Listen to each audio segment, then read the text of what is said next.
The state of Vermont are hereby warned and notified to meet at the large conference room, Middlebury Town Offices, 77 Main Street in Middlebury, with access via video conference also available on Monday, May 6, 2024 at 7 p.m. for an informational meeting on Article 1, and on Tuesday, May 7th, 2024 from 7 a.m. through 7 p.m. at the Town Offices, 77 Main Street in Middlebury, to vote by Australian ballot on Article 1 as provided by the Middlebury Town Charter. This is, welcome everybody. It's an informational only town meeting, so there will be no voting on the floor, no actions taken on the article tonight. If you wish to participate, I ask that you raise your hand, either in the room or via Zoom hand, and wait for me to call on you. Once recognized, please remember to state your name for the record. There are a few members of the town administration who are not residents that may participate this evening. Town Manager Kathleen Ramsey and Ilsley Library Director Dana Hart. Is there any objection to these non-Middlebury residents speaking this evening? I didn't think so, but hearing no objection, they will be welcome to speak. If anyone from the public that's participating is not a Middlebury resident, please just give me a heads up on that. As long as there's no objection, I'm just going to allow you to speak, okay? Let's read Article 1. Shall general obligation bonds or notes of the Town of Middlebury in an amount not to exceed $16,995,000, subject to an anticipated reduction of $8,500,000 from available alternate sources of funding, including fundraising, grants, and energy efficiency rebates, and the anticipated use of local option tax receipts to make an annual bond payment in estimated amount of $4 million, be issued for the purpose of renovating and expanding the Ilsley Public Library at an estimated cost of $16,995,000. That's the question before us tomorrow. I'm going to invite Ilsley Library Director Dana Hart up to speak to you about Article 1. Come stand at the lectern and be very official.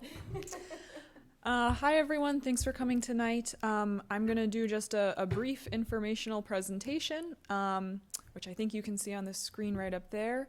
I'm not going to go super detailed on the designs, but I want to remind everyone that there is a wealth of information available on the library's website, as well as recordings of previous meetings that go through the designs in great detail. All right, we can go to the next slide, Kathleen. So just to remind everyone, this project has been in the works for some years. The Ilsley 100 project team has been working on it for the past 3 years. They have tried very hard to involve the community in every step along the way, gathering lots of community feedback, and that input has really been taken seriously. And so I hope that when the community looks at these plans, they see themselves and their own input in it. We can go to the next slide. So the plan that we have put forward calls for increasing library space by about a third. The current building as it stands right now is what you see in yellow. The dotted line indicates the historic building, which will remain. The two additions on either side of that original building will come down, and then the dark line indicates the new footprint. It looks quite large, and that's because we're going from 4 floors down to 2, which is much better operationally. That is what we have the staffing to accommodate. You'll notice that the new addition will kind of cross over that dotted line at the top, which indicates where the parking lot currently is. The parking lot is just going to be angled, re-angled, so that we maintain the same number of parking spots. You can go to the next slide, Kathleen. I realize that these plans are too small to really be legible on the screen in front of you, but again, I encourage you to take a look at the library's website. There is a recording of a public meeting that took place on April 15th, where we go through each of these floors and every space in the proposed plan. You can go to the next slide, Kathleen. These are just a few renderings of what the building will look like. As you can see from Main Street, the historic building is still very prominent. The addition has been designed to be very respectful, deferential to the original building, and historic preservation has been involved from the very beginning of these designs. Next slide. This is a view from the back parking lot, elevated as if you were hovering in a blimp or something like that. You're looking down on the new renovation, the new expansion, which includes an elevated outdoor programming space, as well as the back of the historic building. And you can see that the roof line is kind of in keeping with the fabric of the downtown, and this proposed addition will really sit nicely in Main Street. Next slide. This is a view as if you just walked in the new primary entrance, which will be at grade from the back parking lot. To your right, you can see through the glass windows the children's room, and to your left is the back of the historic building. So all that original masonry will be preserved and restored, and it's kind of going to be washed in natural light from those skylights up above. We can go to the next slide. This is a view standing behind the circulation desk. The glass door to your right is looking out onto Main Street. That is going to be another at-grade entrance. One of the things we're really excited about with this plan is that it provides 2 handicapped accessible entrances. I think that will go a long way towards making us more welcoming to all members of the community. You can see there's a new interior staircase and a centrally located elevator right there. We can go to the next slide. This is the children's room, birth through elementary school. The plan doubles the space for youth services, and it adds a new distinct space for middle school students and also a new space for high school students. Those aren't pictured here because they will be separate from the children's room, which will make life so much easier for them and for us and everyone. But this is just a nice view of a light-filled first floor children's room, which will just be a dream for us to have, I think. Next slide. This is up on the second floor. This is looking at some of the adult stacks, as well as a quiet meeting area, reading area that looks out onto the roof garden. Next slide. So, how much will it all cost? The total project budget is just under $17 million, $16,995. Because this project will utilize geothermal heat or energy, we will get a $500,000 federal energy rebate. So that brings the total project cost down to just under 16.5. We can go to the next slide. And thanks to the project team and the select board and lots of people working really hard, I'm happy to say that the taxpayers won't be on the hook for that full amount.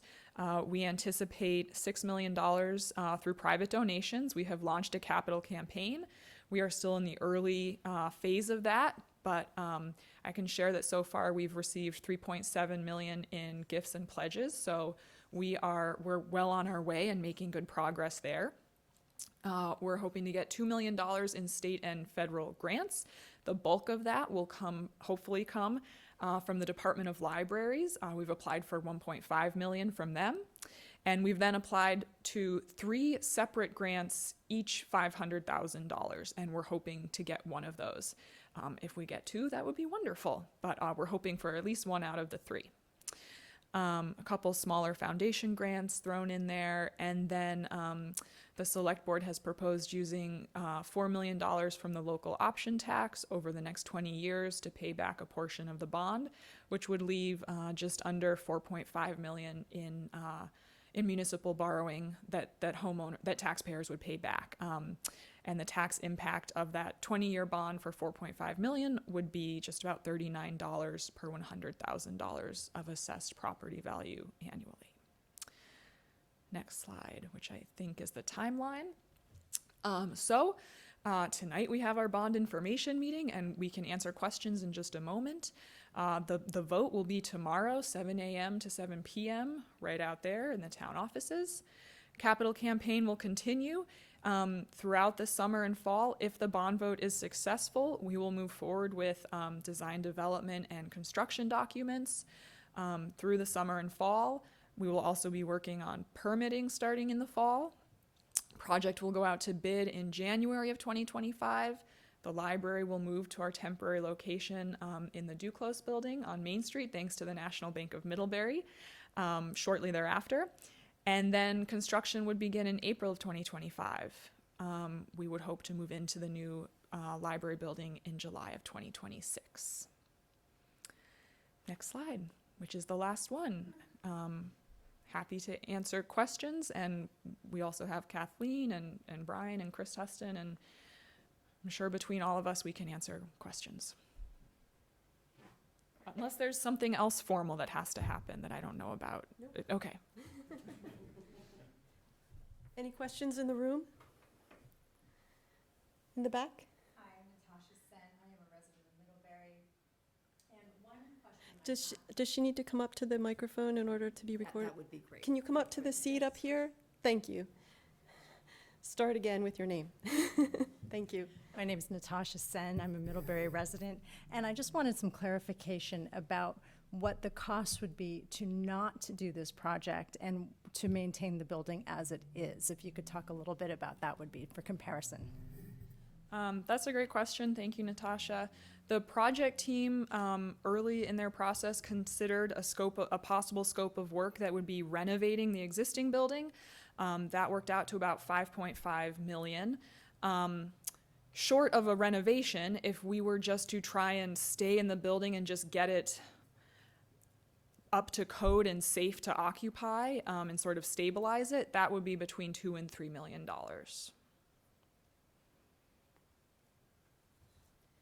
Kathleen, is there anybody online that's asking We questions? have a couple of folks online.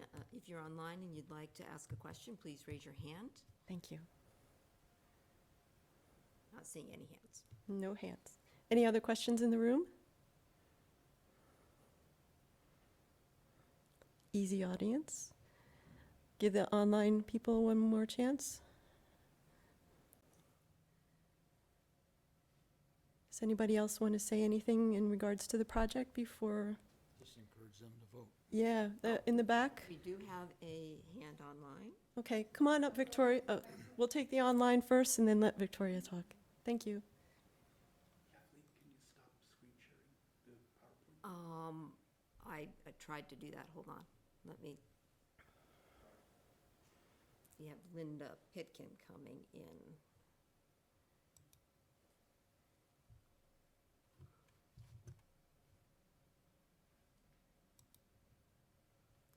I've stopped it on my screen. I don't know what's going on. Oh, I know. We have to do the. She's gone.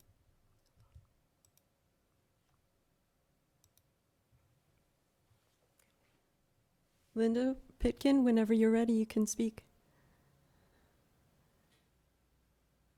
She needs to unmute her. You need to unmute first, though.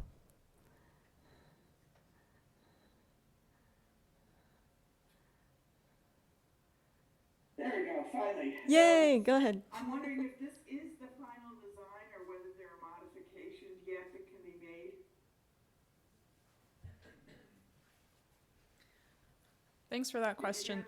Yep, I heard that. So the question, in case anyone in the room didn't hear, was are the plans that are presented the final plans, or is there time or option to make modifications? And so we're just about done with schematic design.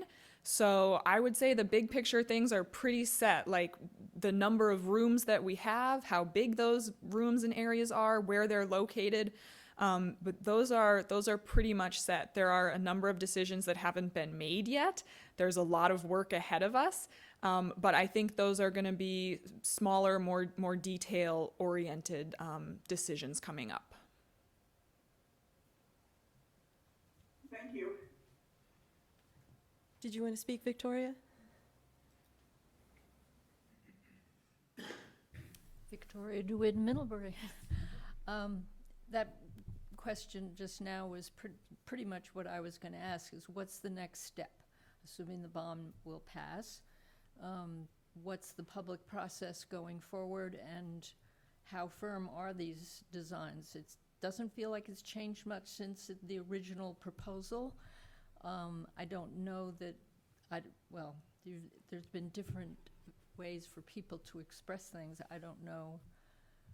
My sense is there hasn't been a lot of response to public input, and I don't know how much public input on design you've had. So, but I would hope that going forward, there will be opportunity for things to, in response to the public concerns, and so. Thanks for that, Victoria.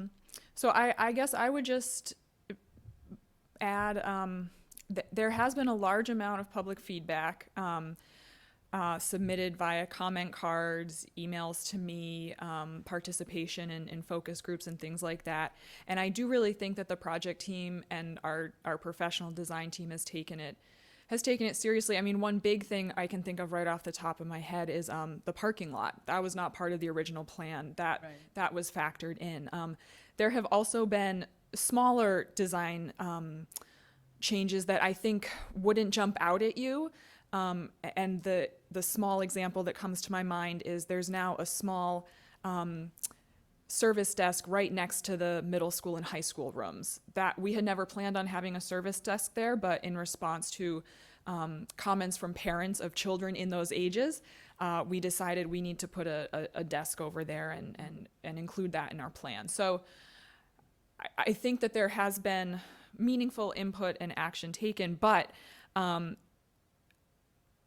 I also want to assure you that we can continue to receive feedback in the process going forward. I don't have a super clear idea of exactly what meetings are going to be happening when. We're kind of waiting to see what happens tomorrow, and then we'll regroup with the design team and figure out what the next steps are.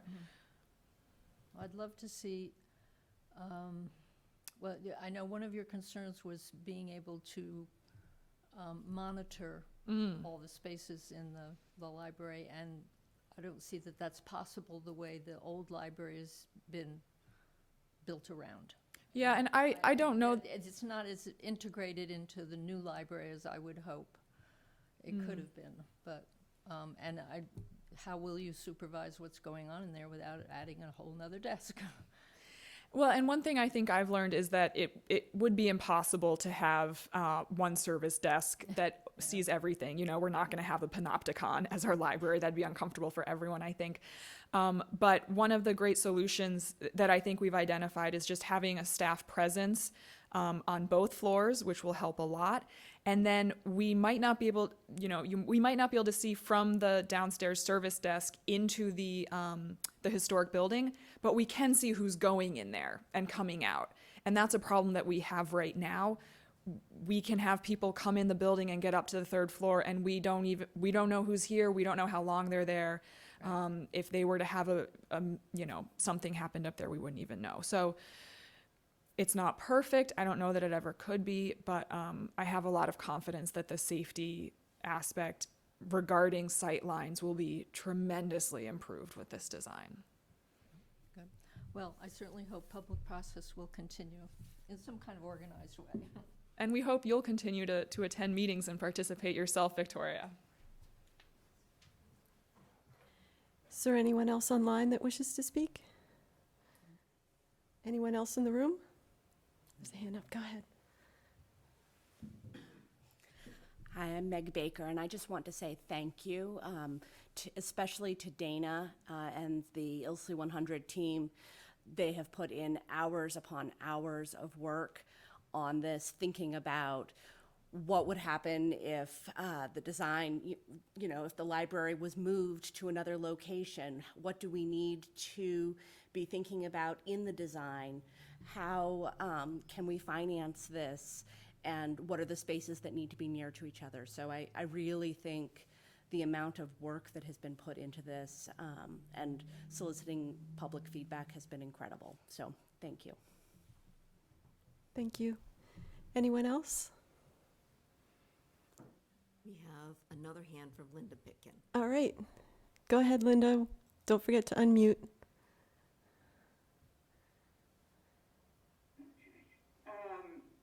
This was not my first design choice, and I know you folks have put in a lot of thought about choosing this one. Could you give us some highlights of why you went with this rather than, say, the one that was done by the Middlebury architects that really incorporated the old library?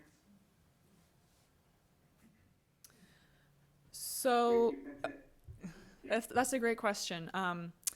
And we remain extremely grateful to all the architectural firms that participated in that design competition. There were a lot of wonderful things about that process. And there was also a really big drawback to going that route, which was that there were two wonderful designs that we couldn't move forward with, and two great firms that we weren't able to move forward with. And so that was obviously really difficult. But all the designs presented through the design competition were fantastic. The project team did work with an independent architectural advisory committee, which provided feedback on all three designs. They solicited and received a huge amount of feedback from community members that either attended the presentation or viewed the plans as they were displayed in the library. Things that, I'm having to cast my mind back now, but things that really helped the ReArc Weeman Lamphere project move to the top were, I think, the two-story scheme was a big one. And there were things I loved about all of them, and I don't know that tonight is the night to get into all of those details, but I guess I would again say that there's lots of resources on the website, and I encourage you to go back and look at the meeting minutes and all the information from that period of the process. Does that answer your question, Linda? Oh, okay. I hope it does.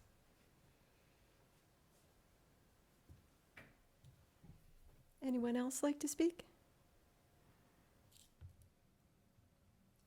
Is no one online? No one in the room? I will entertain a motion to adjourn.